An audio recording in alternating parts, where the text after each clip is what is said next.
Hi again everyone, Scott Player, Popcorn fan here, and in this video, what I want to do is sort of provide an update for Kingdom of the Planet of the Apes, because the movie did just finish filming today, actually, under the working title of Forbidden Zone, which, obviously, the Forbidden Zone was basically the destroyed post-apocalyptic city of New York in the older movies. And then in like the last film, I think like the Forbidden Zone was like known as the Forbidden City because it was like, something that I'm leading into for this video as a review of the fifth film in the original film series, Battle for the Planet of the Apes, which came out in 1973.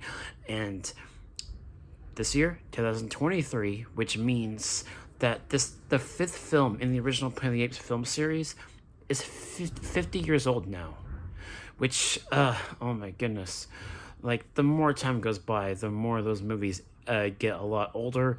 But, I mean, for me personally, like, even though I do see how the argument of those older movies being sort of dated in a way, I just enjoy watching them. I just enjoy watching those older movies every now and then. I just do. I enjoy them.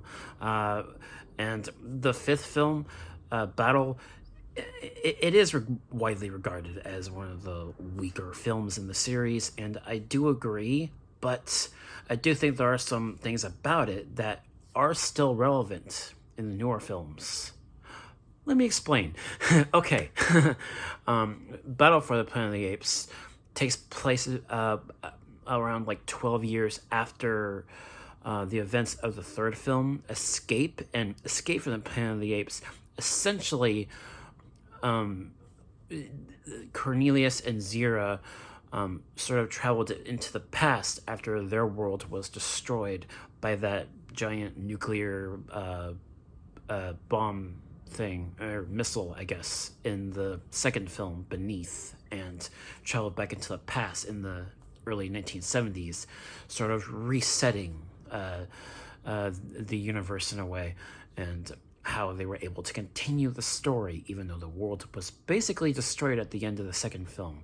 And there's a lot there. And in regards to the fifth film, Battle for the Planet of the Apes, taking place like 12 years after the fourth film, Conquest, going back to that post-apocalyptic sort of setting of the first two.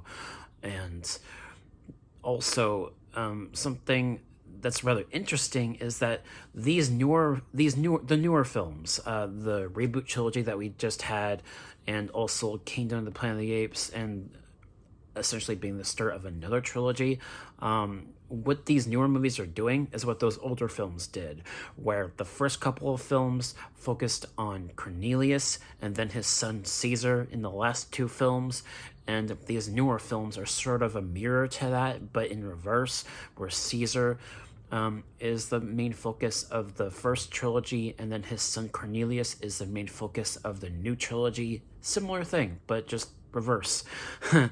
And also, Battle for the Planet of the Apes, the fifth film in the original series, it definitely laid the groundwork for these newer films in a way, because, it goes back to that post-apocalyptic setting, and you have Caesar and his two sons, one of them being Cornelius, his youngest, who had a bigger role in the third film, War for the Planet of the Apes.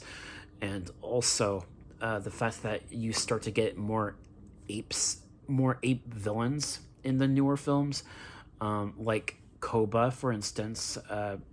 Koba was essentially like the character that appeared in all three films in the reboot trilogy, and even though he died at the end of the second film, he did appear in like hallucinations that Caesar was having in the third film. And then in the third film, the gorilla Red was sort of the ape villain in the third one. And if you think about it, Battle for the Planet of the Apes had General Aldo, who was definitely played a little over the top, I guess you could say. I forget the name of the actor, but I will say that there were a lot of scenes with General Aldo in Battle for the Planet of the Apes that that were definitely cheesy.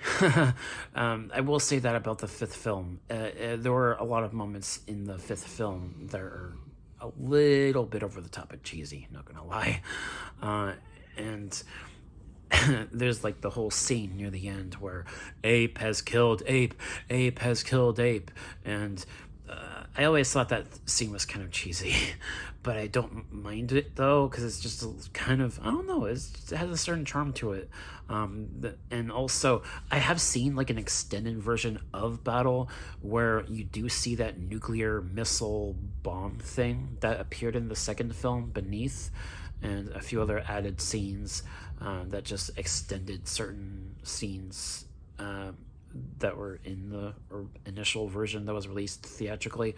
So yeah, and also, like I was saying, the second film in the reboot trilogy, Dawn of the Planet of the Apes, and the third film, War, there's a lot of moments that sort of mirrored things from Battle. Like, for example, when Caesar sort of lets go of General Aldo and lets him fall to his death for the good of the apes. Caesar does something similar to that in the second film, Dawn, with Koba, when Caesar lets go of Koba to let him fall to his death for the good of the apes. Similar parallels between the reboot trilogy and the older films, especially the fifth film. And it is rather fascinating. And also, the fact, I mean, also like I said earlier, Kingdom of the Planet of the Apes did wrap filming today, and under the working title of Forbidden Zone, which is pretty cool because for those of you that have seen the original film series, you would know that the Forbidden Zone was the destroyed city, which I think I already talked about that. But yeah, I like that. I like that the new film was being filmed with the working title of Forbidden Zone. It's a nice reference to those older films. And I just... and speaking of, the Lawgiver, who makes an appearance for the first time in Battle, I forget the name of the actor, but he did a great job. He was basically narrating the story within the Battle for the Planet of the Apes film, and I really liked that. That was cool. And also, I just really like Roddy McDowall as the character of Cornelius and Caesar in those older films. I thought he was enjoyable. I liked his the way he came off with his characters that he played, and I just think that, you know, even though the Battle for the Planet of the Apes is considered like the weakest film in the series to a lot of people, there is a certain charm to it, like I've said, and I really miss those older outfits that all the apes wore in those older films. I'm hoping that eventually, maybe not in Kingdom, but maybe in the last film in the new trilogy, the apes will start wearing those old outfits again. I miss that. I miss the green outfits that the chimpanzees wore, and the orange outfits that the orangutans wore, and the purple military outfits that the gorillas wore. I missed that. And I would hope that eventually, as we get new films, eventually the apes will start wearing those old outfits again. And I really miss that. Yeah, and I can't wait for Kingdom, mainly because it's definitely going to hopefully bridge the gap a lot more to the older films, sort of combining the old and the new, and I'm super excited for that. And also seeing the Lawgiver, I think that would be something that they could build towards in these new films, reintroducing their version of the Lawgiver, the orangutan, sort of, you know, creating the laws for the society. And also, I want to talk about the premise of the new movie as well in this video, because I did that shorts thing not too long ago, and I want to elaborate a little bit more on the premise, because it is interesting, while also being similar to previous films, because the premise is basically that there's this ape clan that's sort of not like the leader of the Ape Clan is basically the main villain of the movie, played by Kevin Durand, and he's essentially like enslaving other clans of apes within the oasis where Caesar brought the apes to at the end of war. And it's interesting. And then also the fact that I heard that Cornelius will be trying to save his people because his people were also enslaved by this ape clan and Kevin Durant's character. And I'm curious how that will work out. And then also the fact that Freya Allen's character is the human lead, and she will be like the key to saving Cornelius's people. I'm not sure what that means exactly, but I would assume that she's playing Nova. I think. I'm not exactly sure, but I feel like she's playing Nova. And I'm not sure how that would... I don't get it, because when I read the premise, it said that the human lead, played by Freya Allen, also has her own plans, whatever that means.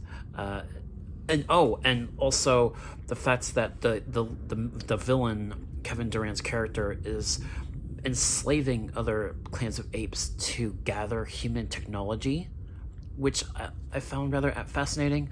I'm not sure what that means either. I'm guessing to build a military, but that would also be rather interesting, which makes me wonder if Kevin Durant's character is a gorilla. I would think that he is. If he's gathering human technology to create like his own like military of apes or something, that would be rather interesting. I'm hoping he's a gorilla. That would make sense.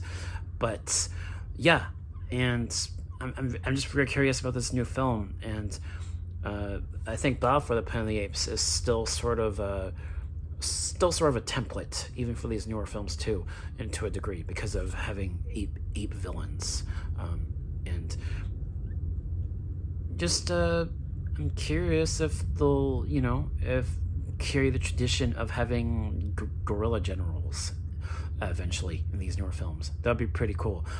If that is true, that Kevin Durant's character is a gorilla and he's trying to collect human technology from enslaving other clans of apes, that's rather fascinating. And but like I said, it is similar to previous movies where apes are being enslaved, except by other apes in this one. So it is similar, but also different, and I can't wait for this new one.